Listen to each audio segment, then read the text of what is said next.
As a kid, I was scared of pretty much everything. At night, I'd see faces moving in the wallpaper. I'd see branches slither like snakes, piles of clothes turn to slumped bodies, lamps look like heads, and the front of cars grinned at me with sinister intent. I could also hear them. A creaking door would sound like a groan, the wind would scream, and floorboards would breathe heavy sighs. To me, there were ghouls, ghosts, and monsters around every corner. Needless to say, I was a nervous kid. Turns out it wasn't just an active imagination. I have a condition. It basically boils down to chronic, overactive pareidolia. You know, that thing where you can see faces in cars or shapes of people in trees. That's pareidolia. It is a sort of defense mechanism that humans have evolved to notice camouflaged creatures, like jaguars and snakes, and to discern the sounds of encroaching predators. But to me, it is about 16 times more noticeable than what is normal for the average person. I see things everywhere, all the time. Of course, there were treatments. By age 12, I had tried 6 different regimens over a total of 4 years, and the side effects were brutal. Some would make me irritable, while others would make me hyper-focused. One type of medication just straight up put me to sleep. By age 18, I thought I'd never get a job. I was barely dragging myself through school, and there was no way I'd make it through college. I was on a course of drugs that barely kept me together, and they gave me these awful tics. I'd drop things, I'd wake up in the middle of the night, my leg would shoot out and trip me. I was a mess. My mum had to cover the stairs and handrail in grip tape. A few years ago, I had a standing meeting with the County Employment Services every Thursday. I hated it. On a particularly bad day, my mum had to drive me there. The meds were kicking my ass.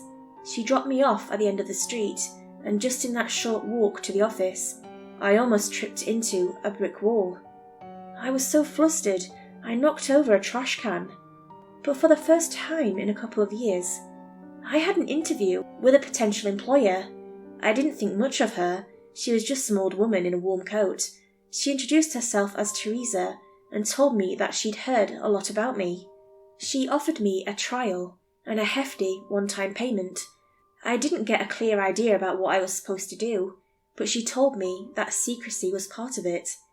The only demand she had was I stop taking my meds. Still feeling the trash smell on my pants, I took Teresa up on her offer. On my first day at work, I had no idea what to expect. I'd been off my meds for a week, and I had barely slept.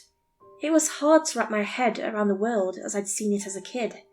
I'd see faces in the walls, in the shadows, in the leaves, in patterns, pretty much everywhere. I'd hear voices and screams in every braking car, in crinkling paper, in creaking floors. It was hard staying focused, and I was so jumpy I could barely move without flinching.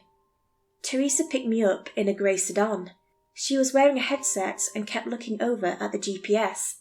I noticed her leg was twitching, and that she kept biting her lip. She barely looked at me that whole ride.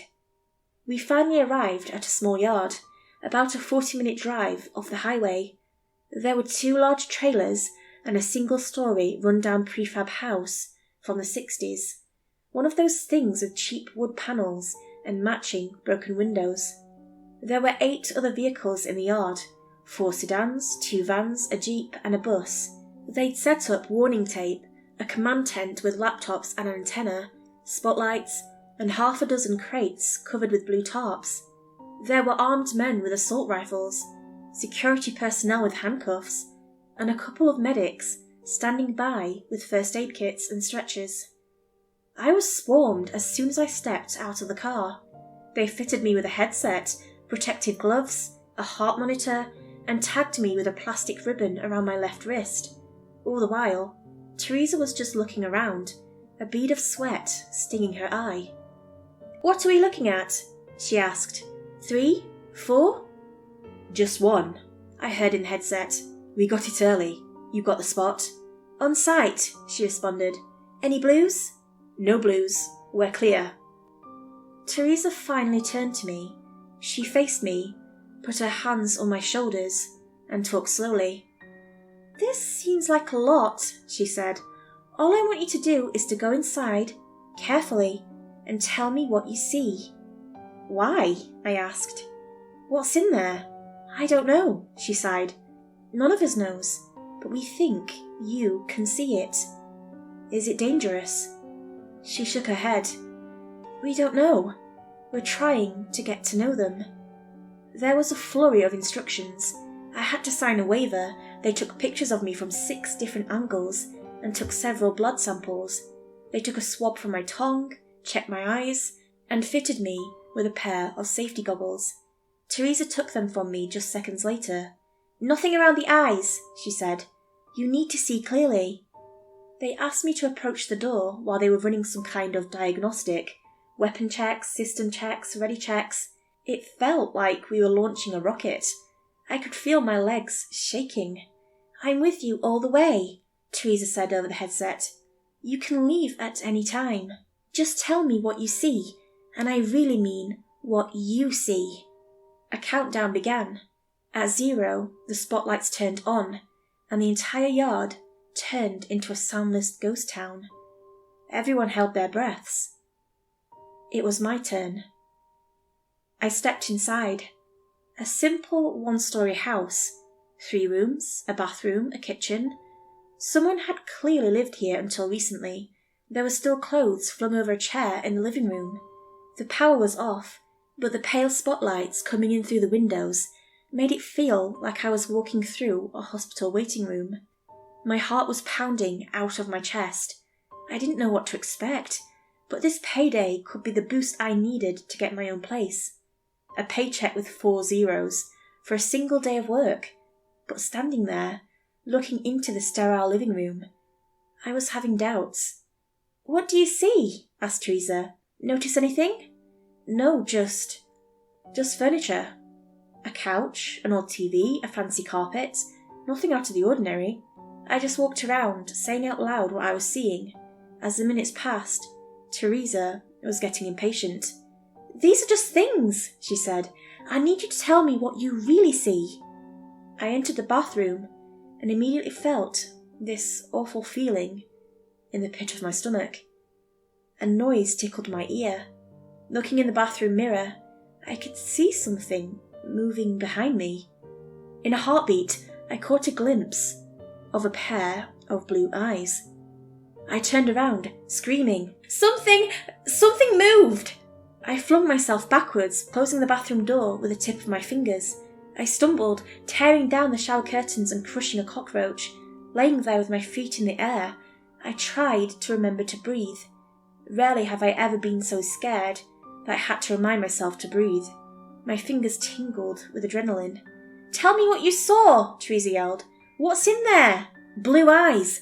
It had blue eyes. Did you see where it went? I didn't. To the best of my knowledge, it was still outside the door. Look again, she continued. Look again, then get out. She had to coax me out of the bathtub. She encouraged me, spurred me on, and reminded me that I had to leave that room one way or the other.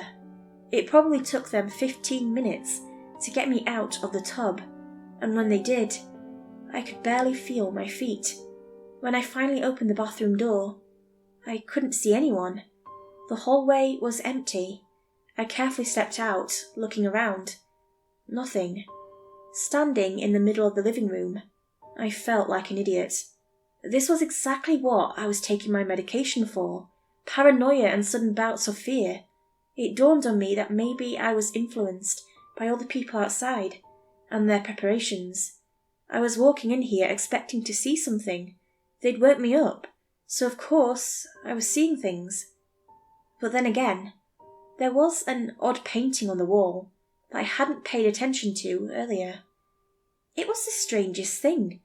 It was a sort of thrift store painting showing 2 women walking across a bridge on a hot summer's day. It was sort of generic, but I'd been hyper-vigilant when I first stepped in. You know that feeling when you say a word over and over so many times that it starts sounding like a noise? That's the feeling that fell over my eyes. The picture started to blur and disappear, turning into swirling colours. And there, in that blur, I saw those blue eyes. They were small blue dots in the water, on the sides of the bridge, in the painting. That's what I'd seen, and there I'd seen a face.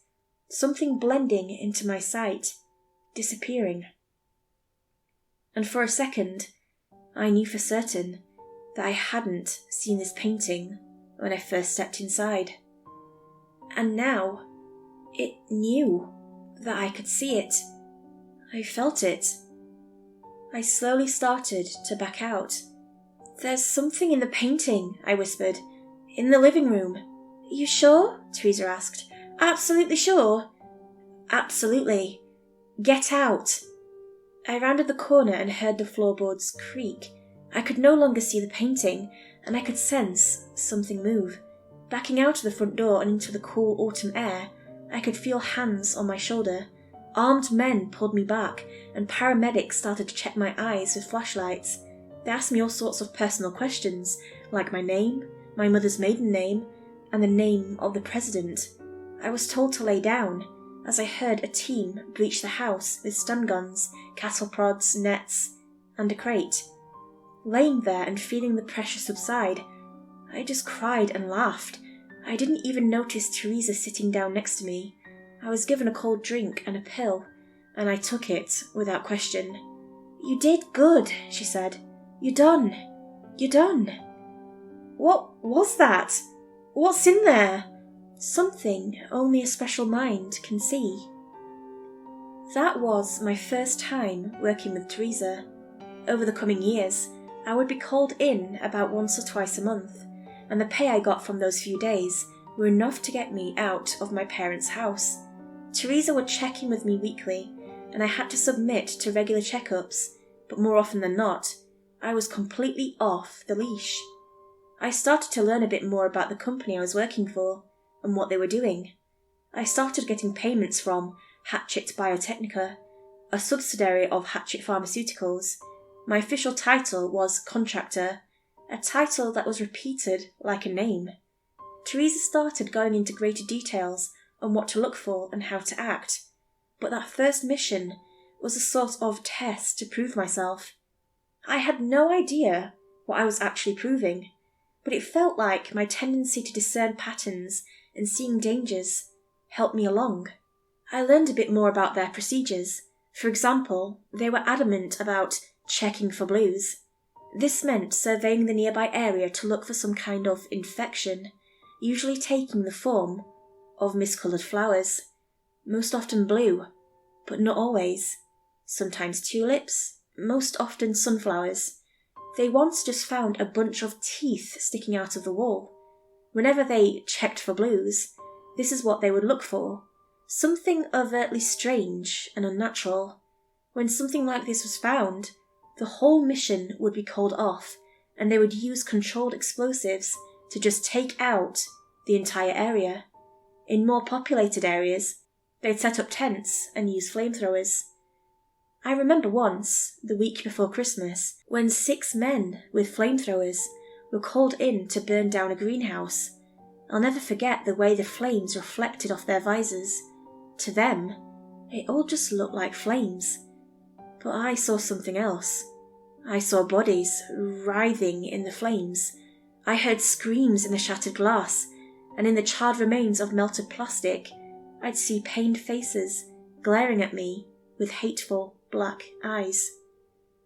Up until a few months ago, I had worked a total of 33 cases over 2.5 years. Every case, I'd step into a location and look for 1 to 3 things hiding in plain sight. Up until that point, I still had no idea what they actually were. Sometimes I'd catch a glimpse of something running past me, or see a pair of blue eyes looking at me from across the room. Every time, I just reported it and left. A chair, a fridge, a suspicious window. Hell, Once it was a music box. This time, we were just coming up to a house. It was a rainy autumn evening, and the area was already set up when we got there. I saw a "for sale" sign, knocked over by one of the jeeps who'd taken a wide turn. I got suited up, blood samples, plastic wrap, all that jazz. It was set up to be just another job. Although I was still nervous, I was getting better. "No blues?" asked Teresa. "None," said one of the armed men. "We're looking at a single tango." "You sure?" Teresa squinted. "The first report said 6. Secondary reading says 1. We might have runners." "Notify the Galapagos," she sighed.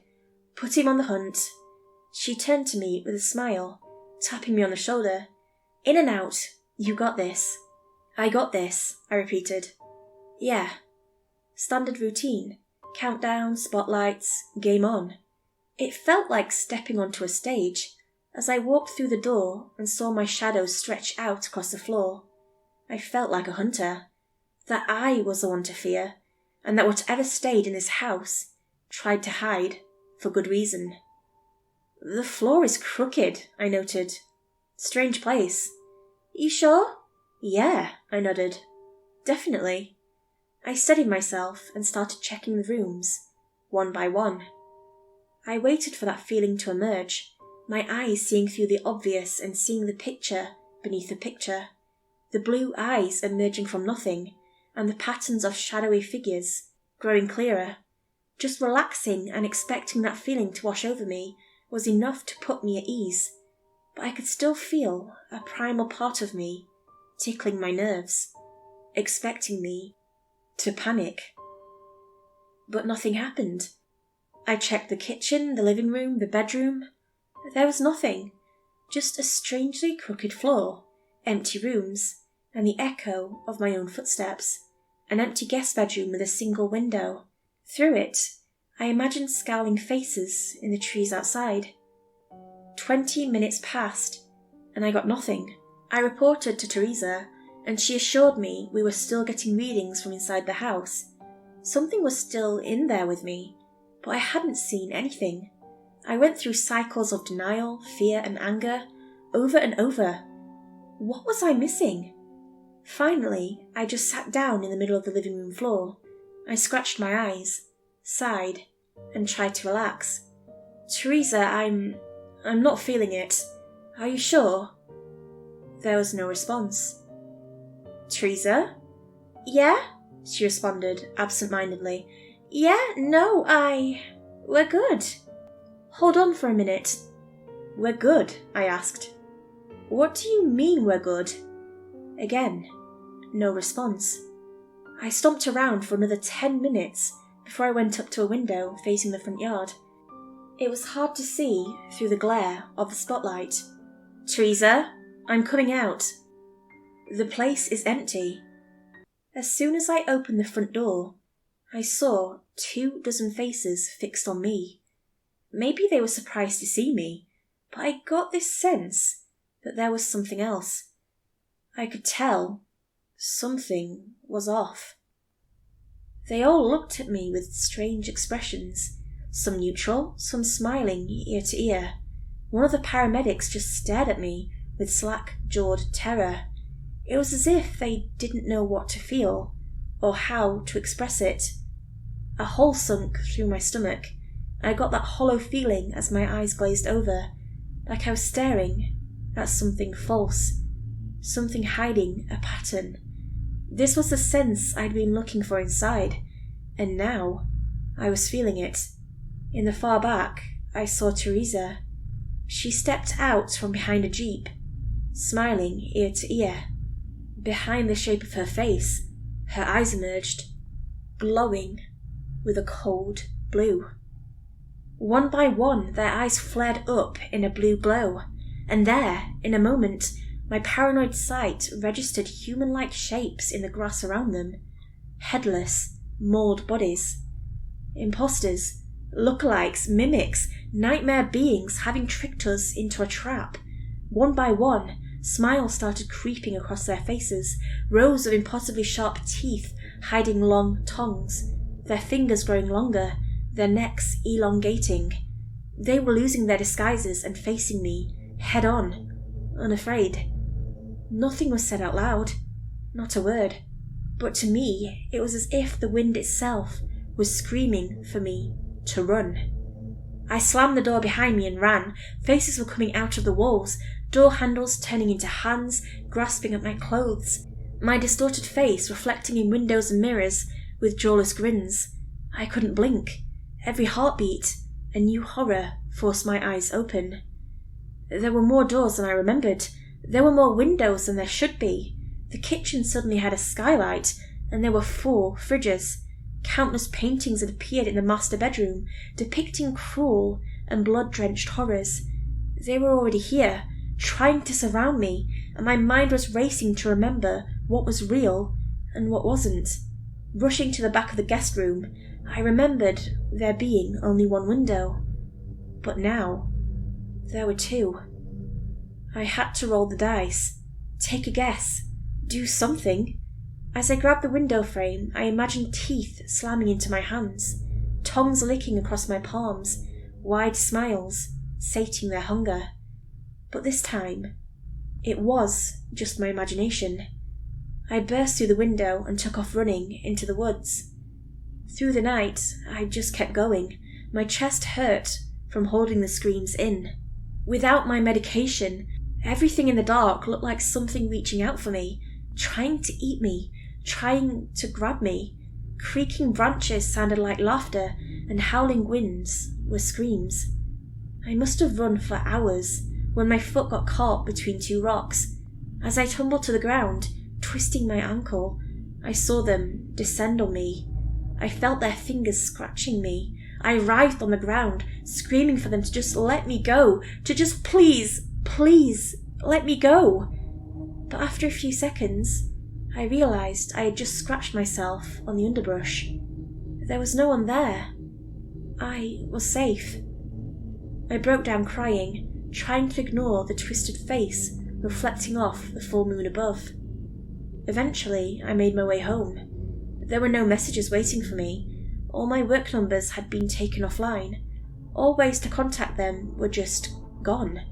And there was no info on the firm that had hired me. Hatchet Biotechnica exists only on paper. There's no location, no contact info, and no names attached. It's all a front. I haven't heard from Teresa since. I think that whoever I've been working for have just assumed I'm dead.